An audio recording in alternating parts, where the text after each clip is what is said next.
Hello and welcome along to another episode of this FM22 story, The Head Coach with me, Daniel. It's part 29 today and we are back for the final episode, I hope, of Season 4. We're back for the final two league games in a regular National League South season, and there is remarkably two record-breaking teams at the top of the division. Us on 111 points, Wealdstone on 108, and one of us, rather tragically and unfairly, is going to miss out on automatic promotion. We've got Concord first today, who are in 4th place, an absolutely brilliant side, but then Bognor Regis, who are already down and out of shot well behind my head in 23rd, just 23 points from 44 games, and if we win that with our goal difference, you'd have to think that's enough. So if you're looking forward to finding out if we can do it by the closest and narrowest of margins you can imagine, please do put a thumbs up on the video. Subscribe down below for daily FM22 content from two long-term stories. The Hemel Hempstead save is back tomorrow with a transfer special. I hope you're looking forward to that. But a massive thank you for your support as always, as we get into the big final two games with Dover Athletic. It's been a season where, I've got to be honest, a lot of this league is very weak. We've looked at some of the teams because I was wondering about the results, and they are really weak. The South is much weaker than the North. However, Wealdstone are unbelievable and they are pushing us all the way. Now, when you were last with me, we were level on points. Since then, or 1 point behind it might have been, mightn't it? But Wealdstone, we mentioned, had the much tougher running, and we had a lot of the relegation threatened sides, and it's panned out that way. They lost their game though, the only one they've lost, against Concord. Now, the irony of that is that we faced Concord today. They drew away at Weymouth as well. No shame in that. We lost there on the opening day. But Concord are our next opponents. I know we're at home and that favours us slightly, but it could still be a little trip in the road. They've got Hampton and Richmond to play, followed by Maidenhead. Two sides that are right up there in the race for the top 7. Hampton and Richmond just missed out. They're in 10th, 7 points behind. Maidenhead in 5th. Looking to wrap up home advantage for the quarterfinals in the new playoff format. So that's where we are at the moment. We have been absolutely brilliant. We've played all the relegation contenders, and we've actually largely started to win pretty comfortably. As soon as we got the left back to fitness, we've been all right. So let's have a look at the game since you were here. We played Chelmsford, we won 4-0, Everett with 2, Smith and Adabomi with 1 each. That game was over at half time. Against Gosport, the same result, 2 for Everett, 1 for Adabomi and 1 for TJ Bramble from the spot. Home to Farnborough, Friel and TJ Bramble made it 2-0. Pretty comfortable win in the end. Away at Tonbridge, a 1-0 victory, Lucas Ness with a towering header in the second half. Home to Kingstonian, Bramble missed a penalty, but he made amends from a set piece before Matt Everett doubled the lead in the second period. And then away at Billericay, it was Nibs Kadua and a Bramble spot kick. They gave us a comfortable 3-0 lead. Again, we conceded a late goal, we threatened letting it go. But so far, so good. We've kept everyone fit, and we're into the 2 final games of the season with plenty to play for. I wouldn't mind wrapping it up with a game to go, I can't lie to you. And the plan was that we were going to try and get the promotion via winning the league and then move on this summer, because Dover Athletic, the way they're being run off the pitch, makes me really worried about squad improvements for the summer. How on earth are they going to give us a squad to compete in the National League?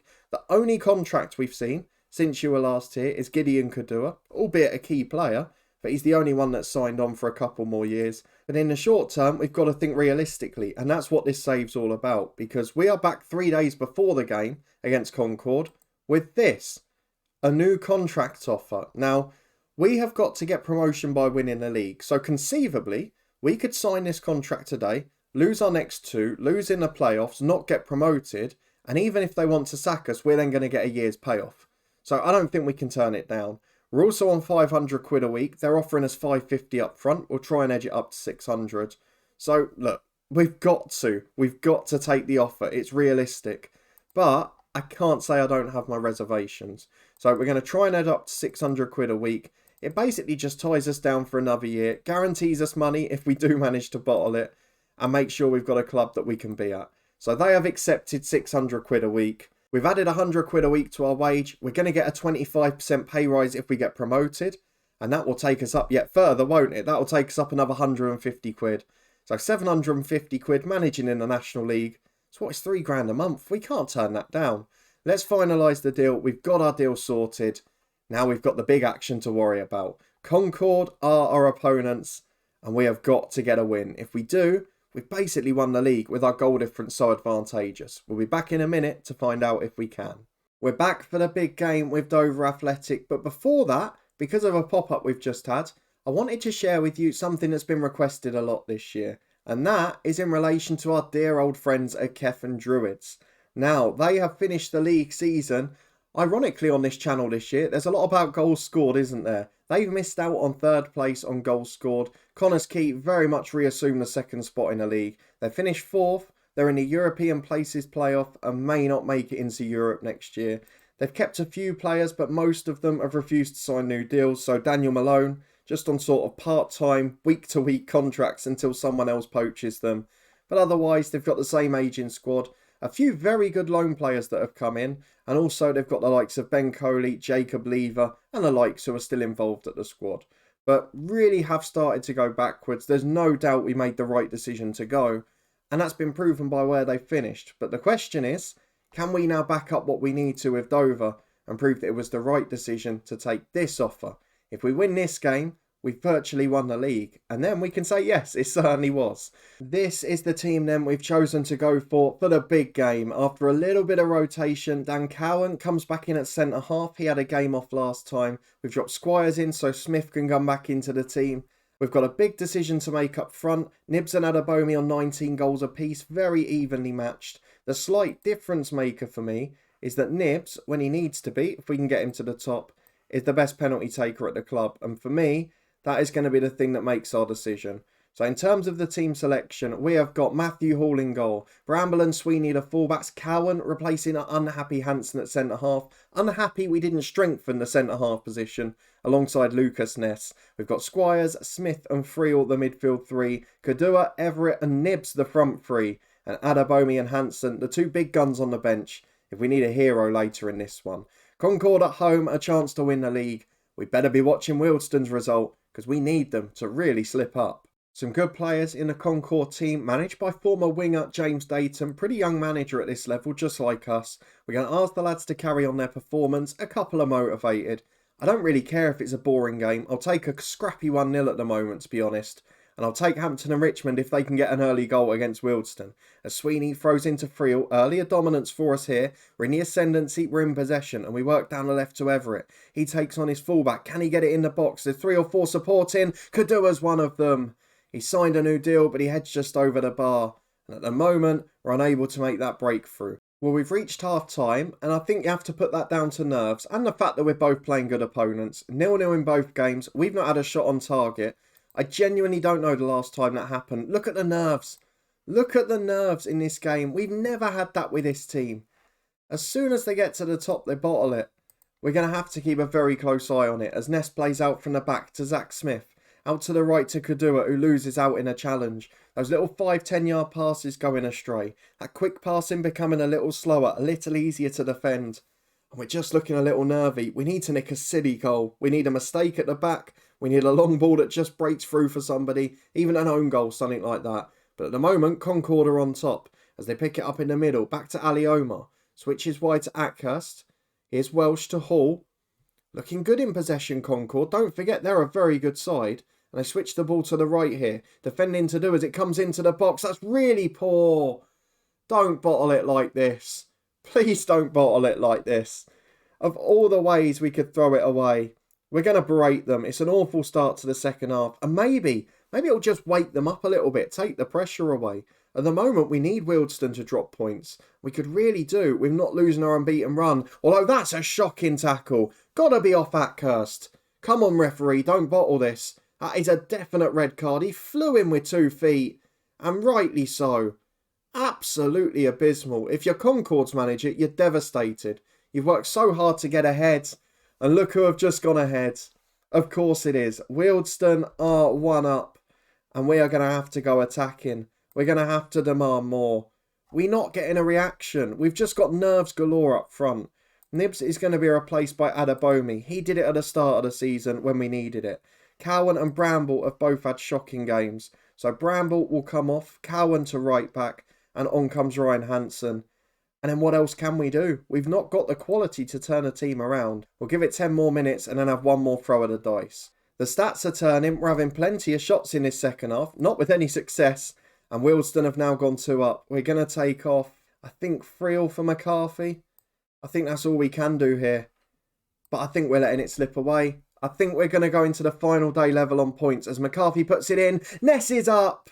And when the strikers are nervous, when the midfield doesn't deliver, and when the backups have to come on, one of your big centre-halves from a set piece is where you always want to nick an undeserved goal. 1-1, 15 minutes left. Concord with 10 men have no attacking threat. Now can we nick a winner? Everett's got a corner, outswinging delivery to Lucas Ness.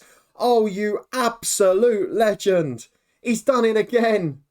I don't know what celebration it is, but Lucas Ness, the one-man show from the centre-half. Surely we're going to win it now.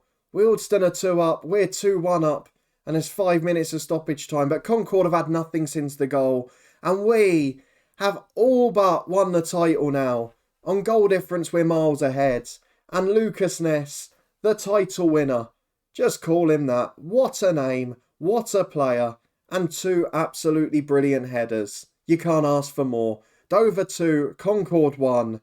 My word, we got out of jail there. Thank you to Atkirst for the red card. We much appreciate that. Now let's go and get into the Bognor game. No frills, no spills. Get the job done and pick up the National League South title. It's not been easy though, as you can see. And here we are, the final game of the National League South season. We go away to relegated Bognor Regis, whilst Wealdstone go away to 5th place Maidenhead.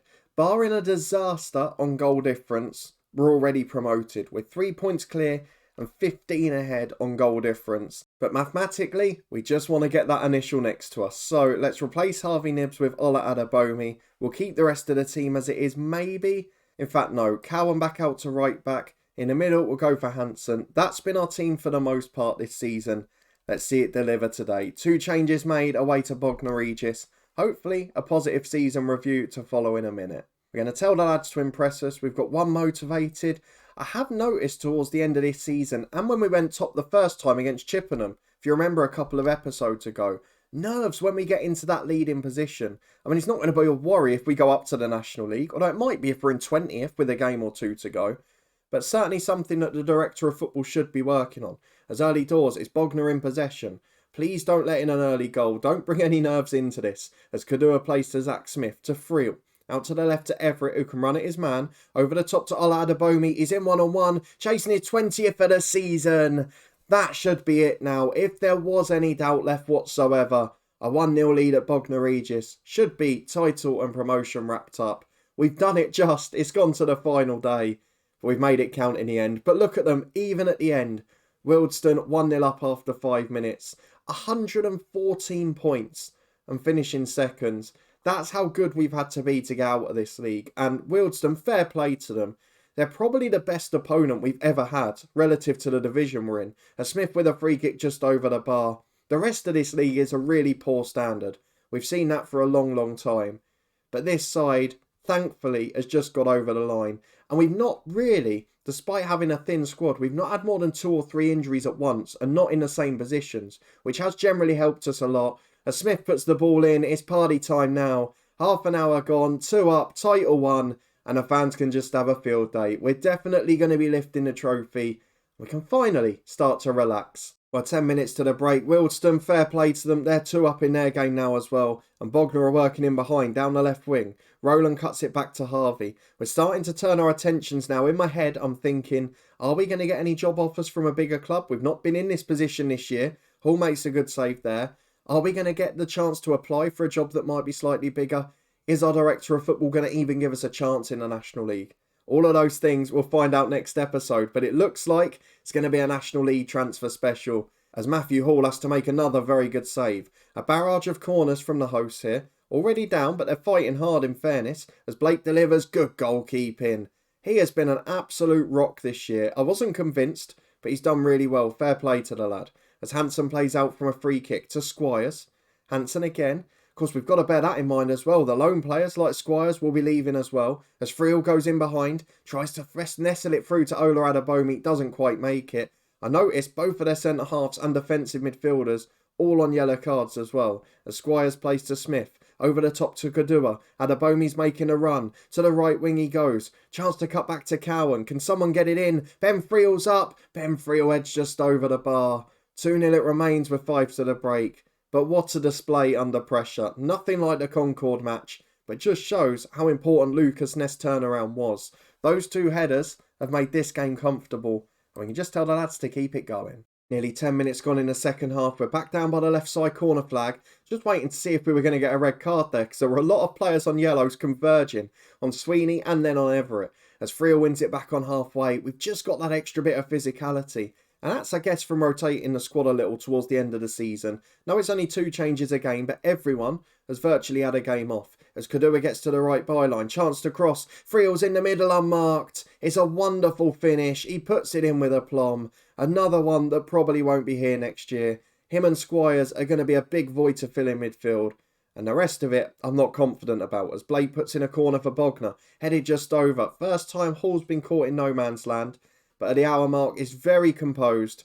And it's a title that we're very much looking forward to lifting. As Cowan comes down the right, passes it to Squires. He goes over the top to Ola Adabomi. Can we make this a real riot now? Adabomi's in. It's a great save, Tangara. And now it's behind. Can we think about resting people even? We will if we get a 4th. Everett takes the corner. In-swinging delivery. To the front post. Ness is up. Would have been fitting if he'd got one in this game as well. But not to be. It remains 3. We can't get greedy, can we? But we've got a throw on the left again. We are really putting the hammer down now. Sweeney delivers to the back post. Kadua's up. Nods it across. Tangara does well. It's actually been decent, the Bognor keeper. You've got to say that. But with a quarter of the game to go, he's not going to salvage them any points. The deficit is already too great. As Crawford, on the right-hand side for them, are looking for that consolation goal. Goes back to Bradshaw. He's got an option inside of him in Blake. Over the top. Nobody there. Why on earth did we see that? Unless Hall's going to do something ridiculous now. He does. He hits it off his own defender, but it somehow bounces up to Kadua. He beats his man, and there's the red card. We just said they've done well to stay to 11 men. And just like that, it changes. 20 to go. We can rest people now. It's going to be Lucas Ness. He's earned one more than anyone. He'll be replaced by Bramble. Cowan will go into the middle. We're going to take off Squires or Friel. I think Friel for this game. He'll be replaced by McCarthy. And then Nibs will come on for Kadua, who's been brilliant on the right-hand side. What a performance from the lads. What a way to finish the season.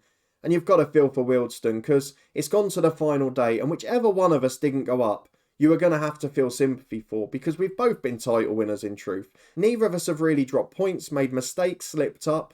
We've both delivered. I guess the difference is, where they were beaten by Concord, we were saved by Lucas Ness. As Sweeney gets down the left wing, delivers into the box. Nibs is up, heads just over. At least we can enjoy ourselves now. 15 to go, still 3-0. 10 minutes left. Wealdstone have conceded against Maidenhead just behind my head. They're 2-1 up now. And in down the left we go with Everett, trying to make it 4. Definitely had the easier run in, and it's shown the last few weeks. As Hanson picks the ball up just inside their half to McCarthy, to Zach Smith, to Nibs. Overlap on the right, but he's going alone. Gets into the box. He's brought down for the penalty. And that is just too easy. We've got him behind them. We've turned in the box. And Nibs can now make it 4. Can he get his 20th of the season on the final day? Yes, he can. The keeper went the right way but couldn't stop it. And now Nibs and Adabomi, 2 20-goal-a-season strikers. Throw on the right-hand side for Bramble into 3 minutes of stoppage time. Randall nicks it off Nibs, who won that penalty a moment ago. And here Randall is again. Back to Howell, the left-back. Tries to go over the top, but instead looks short to Blake and Randall. You can tell they're down to 10. They're just happy to keep the ball here, aren't they? Well, they've got him behind. Where on earth did Cowan go off to? Randall's in. Hall can't save it. And that's a really disappointing way to lose the clean sheet. I know it doesn't make any difference, and it was good football. It's his first ever Bognor Regis goal. And it was really poor from Dan Cowan. Why are we not seeing the title being lifted? I thought we would at least get to see the trophy coming out. Why have we not seen it? That is the most odd experience we've ever had, and it's got me a little bit worried now. There you go, confirmation. Dover lift the National League South on the final day. Why didn't we get to see us lift the trophy? A small problem, but a brilliant effort. And Wealdstone, fair play. What a season from them too. I'm a little bit surprised by this, to be honest, but let's go and look at the season review and plan ahead for next summer. Well, here we are, confirmation with the little trophy at the bottom of the season review.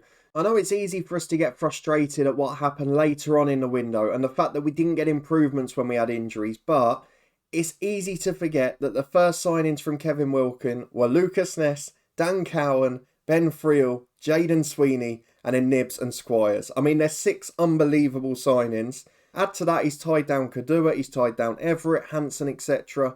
And if you take out the sale of Michael Forbes, I was probably very happy with this season. The big problem was that man got sold to Linfield. He's done a decent job for them, but he's someone who we really could have done with in our defence. Apart from that, the sale of Seamus Coleman was disappointing, a youngster with real potential.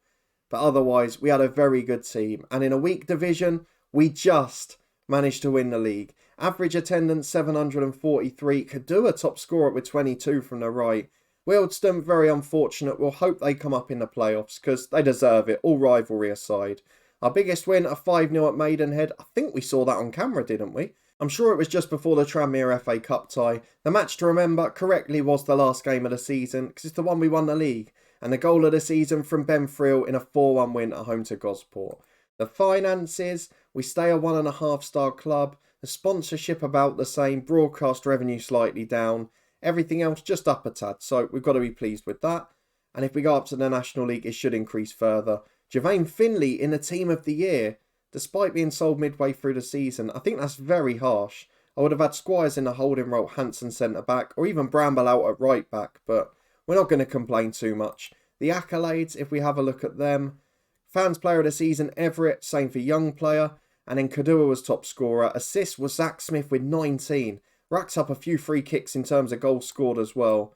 Just brilliant across the board. Adabomi got a hat-trick, most goals in a match. Matthew Hall, 22 clean sheets. A little bit of an unsung hero in this side. And Bibbo, the youngest player in our history. But what a fantastic season. It went all the way to the wire. And it's nice when you have a title race with a real challenge. And we just came out on top. The points total for the two of us was ridiculous. But it actually reflects that 7, 8 or 9 of those teams at the bottom of the league were absolutely useless. And it meant that we were guaranteed 50, 60 points before we started. Now, of course, if we do get any big job offers in the summer, if we do find anything that really appeals to us, we will, of course, be back to show it. At the moment, our profile hasn't changed a great deal, and we have just signed that new contract. Although, we have got a little bit of our second-star reputation there, so maybe we will attract the interest. Maybe during next season, a club struggling at the bottom will come along and chase us. If we look at the squad very quickly, just so I can show you what our director of football is working with, these are the players. Actually, it's not as bad as it looks that we've got tied down for next year. So, most of that first 11 actually is. Adabomi is on non-contract terms, and I think he will be poached because he's unhappy as well. Big clubs chasing him, he'll probably go. Zach Smith will wait and see. He's been crucial for us, performed so far above his ability. And then Bramble could really do with a new deal. Wouldn't mind either of those loanees staying too. The rest of them, all very good. The actual wage budget is up $4,000 a week next year, but most of these players, I'm guessing, with the director of football doing the work, will have 20-25% promotion wage rises in, so it's not actually going to work out that much. If you're looking forward to seeing what the director of football does though, whether we get poached from another club, and whether we're given a squad to compete in the National League, please do put a thumbs up on the video. Let me know what you think of the season, the wild 2-team title race all the way to the wire. And the fact that we've come out on top, Wealdstone hopefully will do in the playoffs too. But the fact that we've got such a good 11 and so little depth behind it doesn't work so well in a bigger league with lots of professional teams.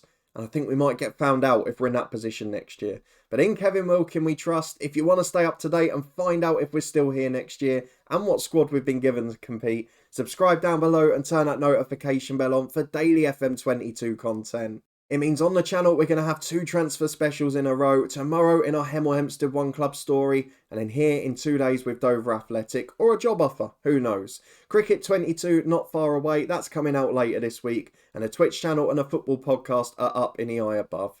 But a big thank you for watching, for following along another season. Our first big success in the head coach this year, and our first trophy too. Can we build on it? I'll see you next time to find out.